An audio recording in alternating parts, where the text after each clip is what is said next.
Today, we're heading inland to the desert country at the northern end of South Australia, where an incredible natural phenomenon is unfolding. In March, millions of litres of water fell as rain across Western Queensland, water which over the past couple of months has been gradually making its way down through Channel Country towards the lowest point on the Australian continent at Kati Thanda-Lake Eyre, our biggest salt lake. At the southern edge of the Simpson Desert, just north of Kati Thanda-Lake Eyre, lies one of the largest privately owned protected areas in Australia, Kalamurina Wildlife Sanctuary. And today it's my pleasure to be speaking with Australian Wildlife Conservancy's managers there, Luke Playford and Dr. Annemarie van Doorn. Luke and Annemarie, thanks so much for joining us. Thanks for having us. Yeah, thank you for having us. My pleasure. To start with, I'd love to hear how you both came to be working at one of the most remote wildlife sanctuaries in Australia. What were you doing before you came to Kalamurina?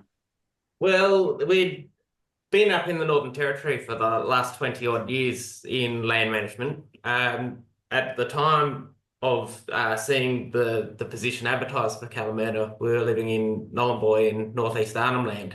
And it was during COVID time, and our son needed to go to boarding school. The education offered in northeast Arnhem Land wasn't sort of up to our expectations, so we made the decision to put him into boarding school. And all my family are based in Adelaide, so it made sense to put him down there. But the complication being with COVID and being able to travel across borders, we thought, well, it's probably a sensible time to look at moving to South Australia ourselves to make seeing him and the rest of the family a lot easier.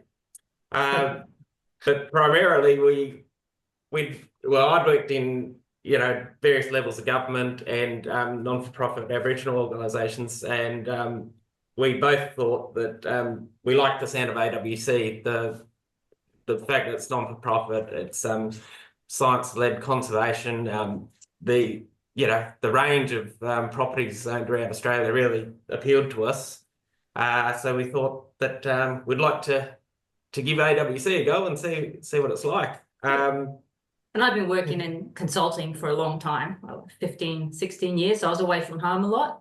So it really appealed to get away from that and really start working conservation on the ground again, instead of being away from home and doing lots of different surveys, which were fantastic. But it was a really good opportunity to get back to conservation, to my roots. But we did try to get rid of this fly, but he's eluded us. So you're going to keep seeing us do this because we just can't. The flies are so friendly right now and we can't seem to get rid of them. That puts us right there in the room with you. So that. Yeah. Annemarie, your background is in science, and you did a PhD on the purple-crowned fairy wren, one of the species that will be very familiar to AWC supporters. A beautiful little bird up in the Kimberley. Can you tell us a bit about that work? Yeah, it was back in 2000 that I was studying them for 3 years. I was at the University of Florida doing my PhD, and I'd previously done my master's on parrots. And then this opportunity came up to come back to Australia. I'd been here before, loved Australia, and the opportunity came back to study this little bird, not in the Kimberley, but in the Northern Territory, in the Victoria River District, which was a vastly different habitat type than the pandanus, where it's usually found in the Kimberley.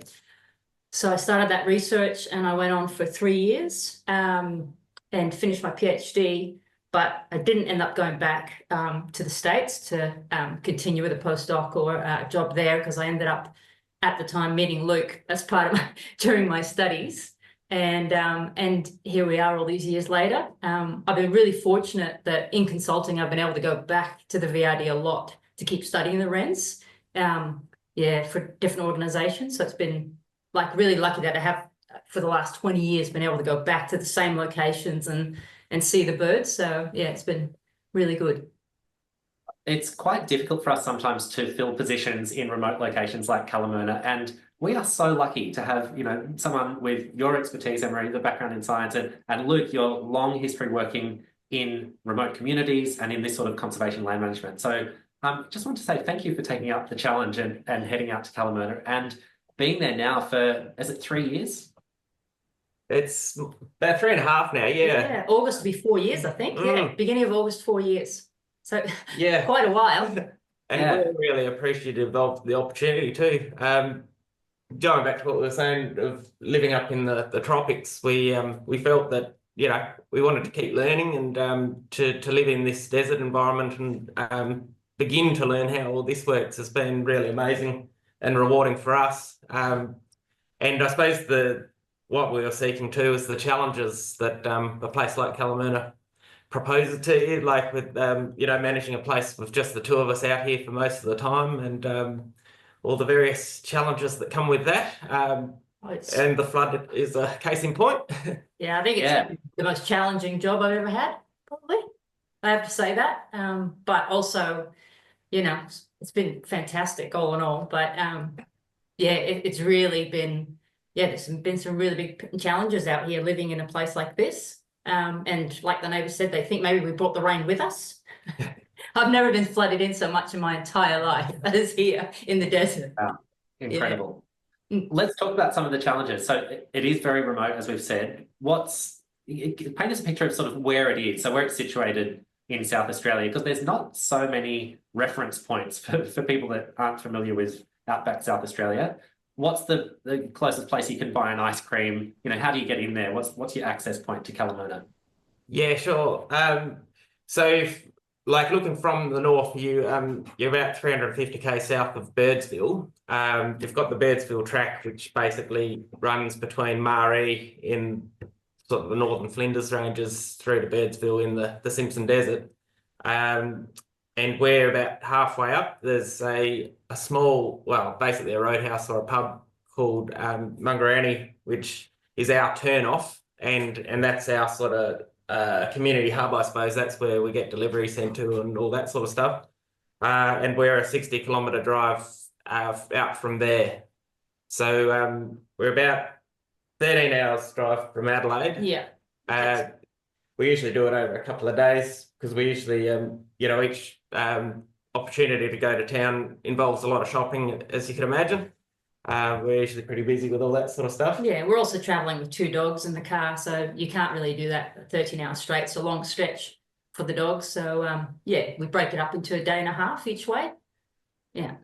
And I understand it must have been a very big shock last time, you know, coming in, knowing that these floodwaters were coming down. How do you sort of get in the mindset to prepare for, you know, possibly several months being isolated? What's the shopping list like, and how do you sort of manage the logistics of that? I'll leave that to you. All right. Well, I used to make a fairly detailed list and go into the supermarket and try and get everything on the list. These days, I don't do that anymore. I go in without a list now because it just takes too long. And Luke stays outside with the dogs, so I'm in there by myself. I do 2 big runs with the trolleys. When our son was with us, we used to do 4 trolleys sometimes, 2 each. But you just make sure you have all the basics. I do a bit of an inventory before I leave. Make sure I have all the basics, which after almost 4 years, you sort of have in your head exactly, you know, what you need. And then you try and get everything to the car. And if it's really hot, then, you know, you need to be careful with what you put where. And then we take everything home and unload it. That's a big job, and everything looks flush for a while because you have, so, you know, the fridges and the freezer are all full. And then as you go down the months, it just, you know, starts depleting. Try to have a really productive veggie patch so that you can, you know, supplement. So, and then like for this shop, this was a big one. This was, you know, I tried to shop for 2 to 3 months. So this was a bit stressful and we're in a big rush to get home. The dog had just had surgery. You know, like it's pretty hectic. And then once we got home, we had to go straight into the preparations for the flood. So this one was a little bit more hectic than our usual shops. And we knew that the truck wasn't the better truck wasn't supply us with any additional supplies because, yeah, when the Cooper goes over the Birdsville track, there'll be no trucks doing deliveries anymore. Yeah. So we're used to getting one a fortnight or every 3 weeks. Yeah, every 3 or 4 weeks we can get some food in that comes up from the truck from Adelaide, and we drive to Mungarani and pick that up. I did have 2 boxes of food that were delivered that were still at the pub, and our neighbours kindly flew them over in the chopper. They picked them up for us and then flew them over in the chopper, last week? Yeah, that was very good of them. Very nice of them. Okay, so let's talk about the place itself. It's absolutely huge. So on that map I had up before, I think it's about 150 kilometres east-west, just the property itself.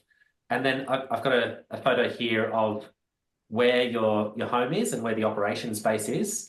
So can you just put us in the picture there of what you see when you look out the window? Yeah, sure. So the homestead is positioned very close to our eastern boundary and close to our neighbouring station, the Cowrie station. They're only 11 kilometres from us, which is quite handy considering the size of the properties out here.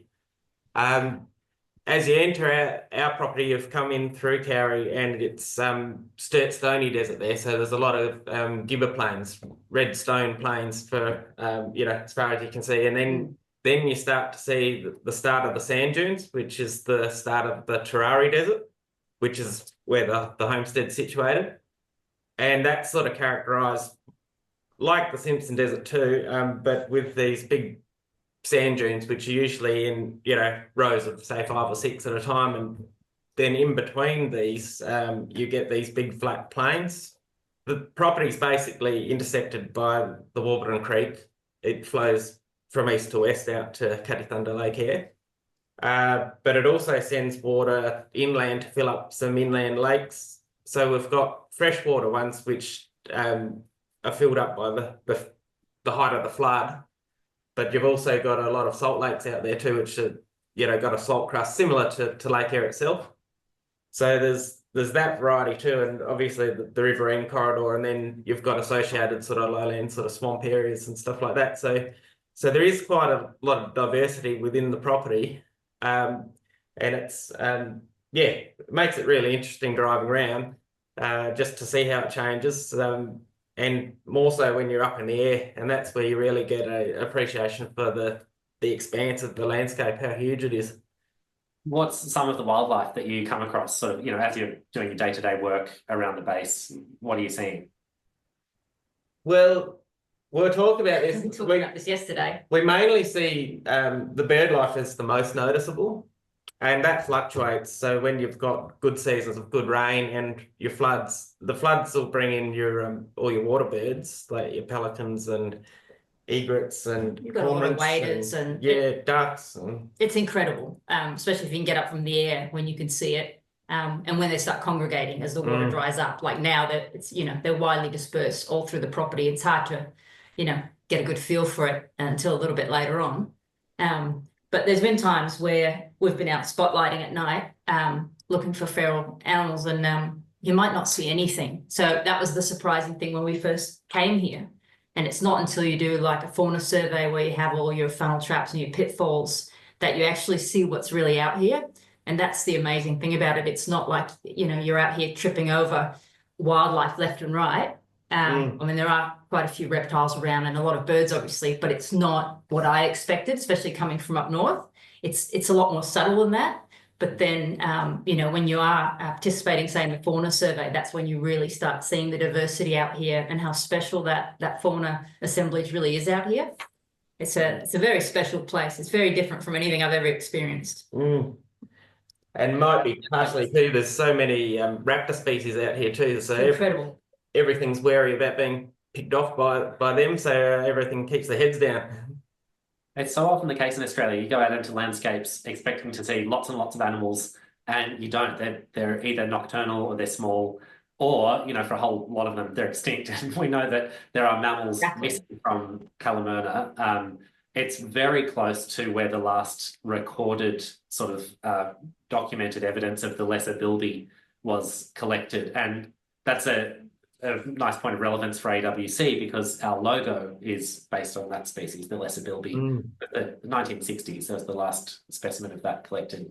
Very close to there. Some people say if the lesser bilby does still exist anywhere, it's on Kalamurina. So keep a look out. Hope you see one.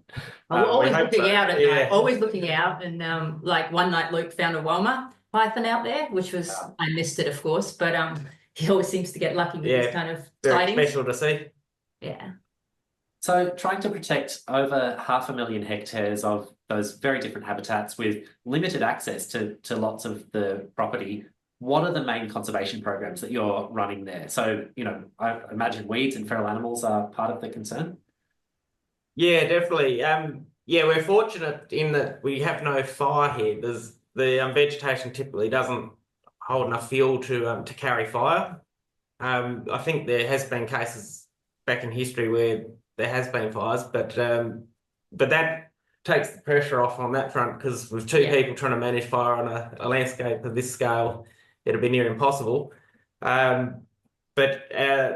And on the weed front, we're very fortunate, and we were really surprised coming here, being at the end of such an enormous catchment, that we don't have more weeds here. But basically, since being here, we've worked on a couple of populations of buffel grass, which we've got well under control. And just one woody weed species we've found one species of, so one plant of rather. So that's under control as far as we know too. So again, if we had a property full of weeds, it'd be impossible for us to work on them alone. So again, we're quite fortunate, and I suppose concerned with these floods of what might be flowing downstream and taking hold on Kalamurina, but only time will tell. But on that front, we're always vigilant whenever we're driving around, just keeping an eye on anything that might look suspicious, to go and check it out, just to try and catch things before they establish. And the weed hygiene measures for any visitors. Yes, and for ourselves.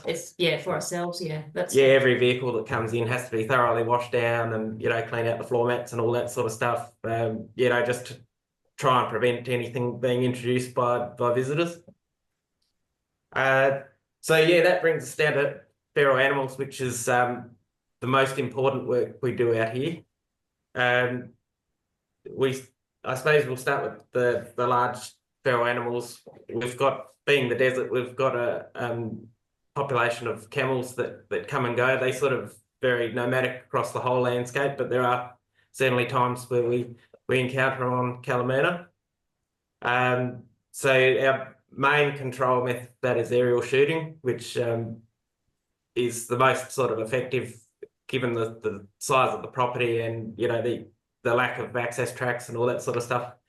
They're very mobile animals, so being up in the air is the most humane and effective way of dealing with them. Likewise with feral pigs.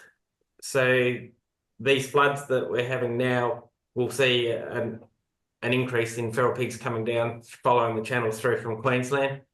So again, they're basically managed through aerial shooting, but we also do some on-ground poisoning and trapping when the conditions are dry and they're restricted to areas where the fresh water is. We do have to manage some cattle from time to time. We do have some coming through the neighbour's place, because camels and cattle don't always respect fences. So we spend a lot of effort repairing fences and also keeping an eye out for cattle. We do try and muster them out as much as possible. And when they're way out west, sometimes we do have to destroy them. Then we've got, I suppose in number and flying over the place, the most impact on Kalamurina you see is from rabbits. We've got so much sand dune country, which is perfect for their warrens. They're pretty hardy. I wouldn't have expected them to be able to live out at some of these, such a desolate landscape during the height of summer when it's, high 40 degrees and all that sort of stuff. But very persistent. So we have been trying to control them using calicivirus, biocontrol, because we see it's the only effective way to try and control them on a landscape scale. So far we haven't been successful, but we're currently having another go at it, particularly while we've flooded in. We're just going to do some trials on the local populations here, and because the environmental conditions have to be so spot on for it to be effective, and they are at the moment. So we're going to give it a go in the small space that we've got, that we can access at the moment. Then you've got your I suppose your smaller carnivores like your cats and your foxes, which are of high concern given that a lot of our threatened species are small mammals and reptiles and birds and so forth, that obviously they're the prey to those animals. So control on them is difficult. We do a lot of sort of surveillance work with cameras to try and focus our efforts, and we do a bit of trapping, opportunistic ground shooting and so forth. But again, it'd be nice if there was a biocontrol It's a long way off. Yeah. But it's hard on a property this size with 2 people. Like, you know, you might go out all night and not see one cat. It's not like they're very thick on the ground, like some other properties in other areas. So it doesn't make sense, like, especially with the limited amount of tracks we have, to spend every night going out there to shoot one cat. And it just doesn't make sense for us. Yeah. So you And really, same with trapping. and same with trapping. Yeah. It's a lot of effort that goes into trapping, and you might get 1 in 2 weeks. So, you know, you have to, you know, weigh that up. Like, what's the most effective way to manage this? Yeah, and that's where we're informed by the science team and their surveys and their priorities. So whatever comes out of the surveys, that's what we work on. Like, these are the priorities, and then that's how we manage that. You've got your work cut out for you there. So, sounds like. So I know you had a very busy year planned for 2025, including, you know, there is a limited sort of visitation program that you run there. I'll just say now, for anyone who's going to ask, I know there's lots of people going to ask, at the moment, we don't know when access will be possible to Kalamurina again. So we'll update our website when that information changes, but at the moment there's no access, at least for a couple of months. Would that be right? Yeah, that's what we're thinking at this point. At this point, at least, yeah. We really just don't know how slowly or fast that the water's going to subside, and then the tracks to actually dry out to be able to use them again. Yeah, the clay pans on both sides of us are underwater. We can't drive anywhere in the vehicles. Everything's underwater. You know, there's all these clay pans between us and the neighbours that are completely filled with water. The main track is underwater. The track to the campground is completely underwater. So we can't go anywhere. We take the buggy to the airstrip to get the mail, because thank goodness the airstrip didn't go under. And that's as far as we can go, really. So right now it's a matter of waiting to see how long it's going to take for that water to subside, what the damage is to the tracks. We don't even know what the damage is to the campground. So yeah, there's no way to get there. Let's just pull up this map again. So this is from, I think, late April, so a few weeks ago, when those channels in Western Queensland, Diamantina, the Cooper, were absolutely surging with water. How much notice do you get that floodwaters are coming? Because it obviously takes time to run down. Are you sort of getting updates day by day about the progress of that front of the water? Well, yeah, when the rain started falling heavy in Queensland, we knew it was going to eventually end up down here.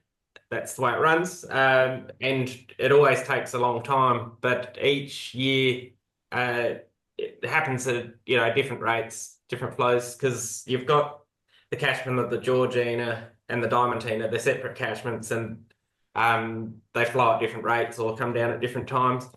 So a lot of it, we monitor using the Bureau of Meteorology website with the river heights to sort of, you know, monitor progress, but also just talking with the local community. Everyone's, you know, knows people up there, and, you know, hearing different things. So there's a lot of discussion and predictions on what's going to happen and when, which is really handy for us because we're obviously new to the whole situation.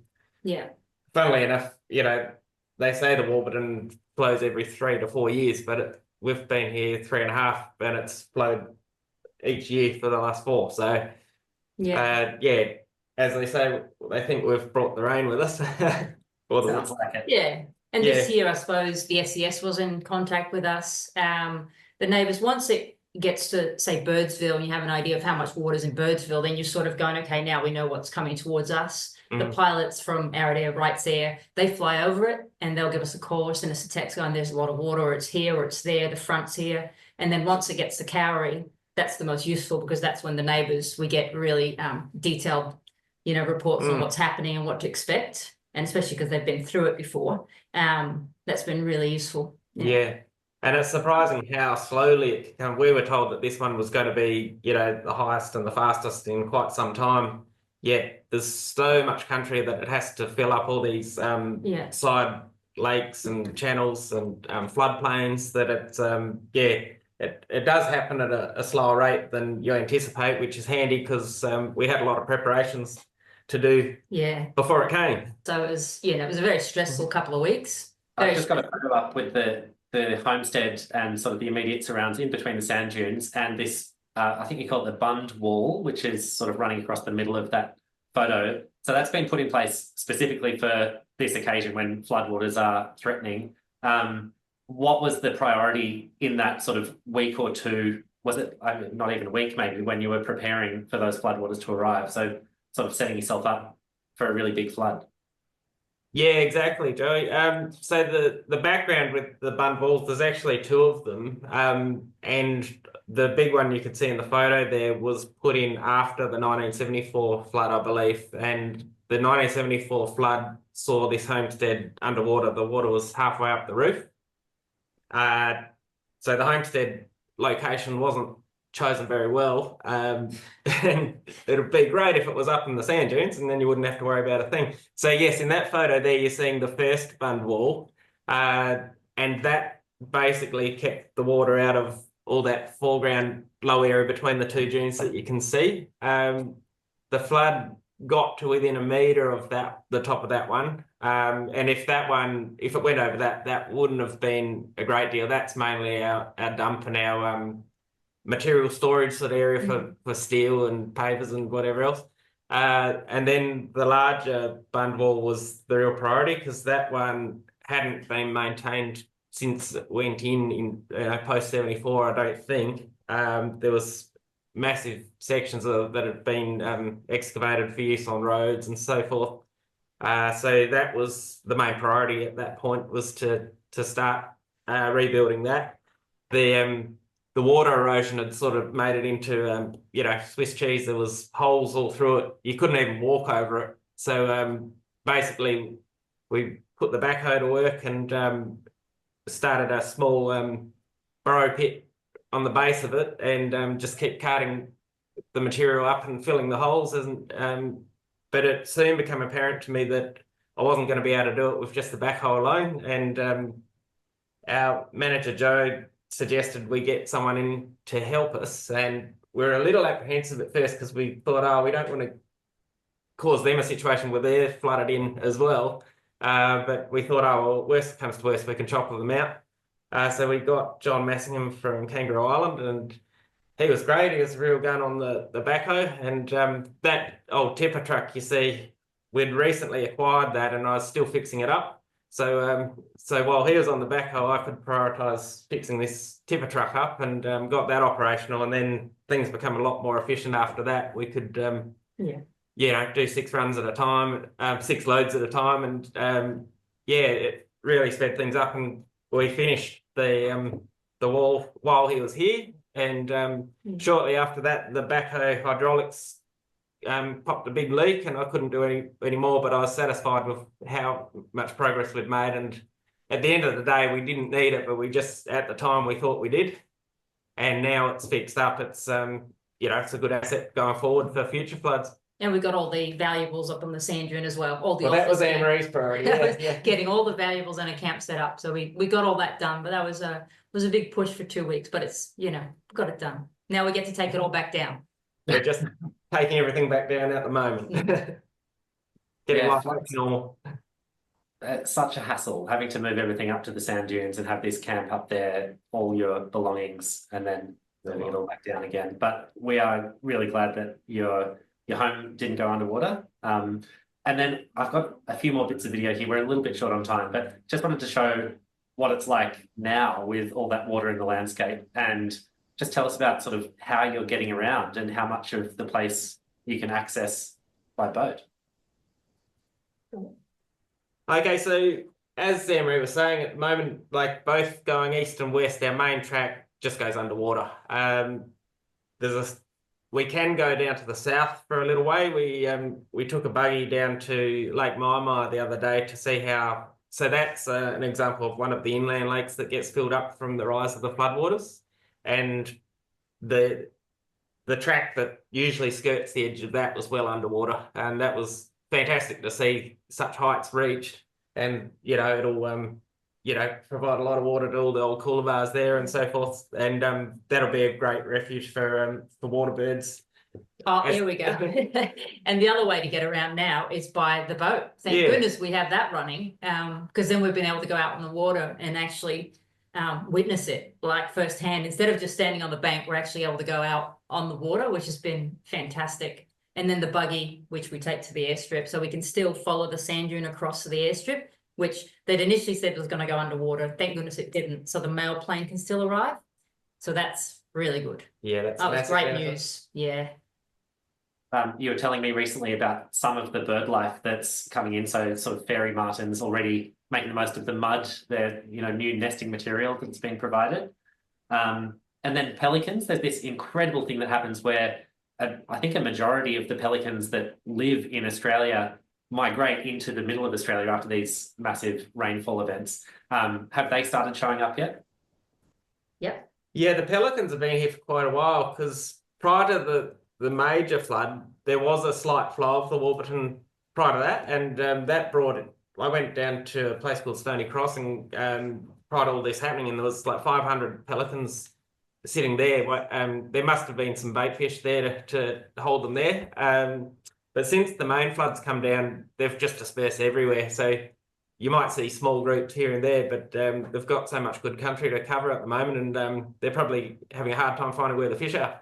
It's going to be incredible to see over the next few months, and you're already starting to see like pink-eared ducks showing up, and like it's going to be pretty amazing out here. I just wish people would get in. They can't yet. We'll see what happens over the next few months, and I know it's really unfortunate and frustrating for a lot of people. With we can't go anywhere either, so we're all sort of in this waiting, holding pattern now to find out what happens. But either way, for the wildlife, it's going to be amazing. It's going to be amazing for the next year.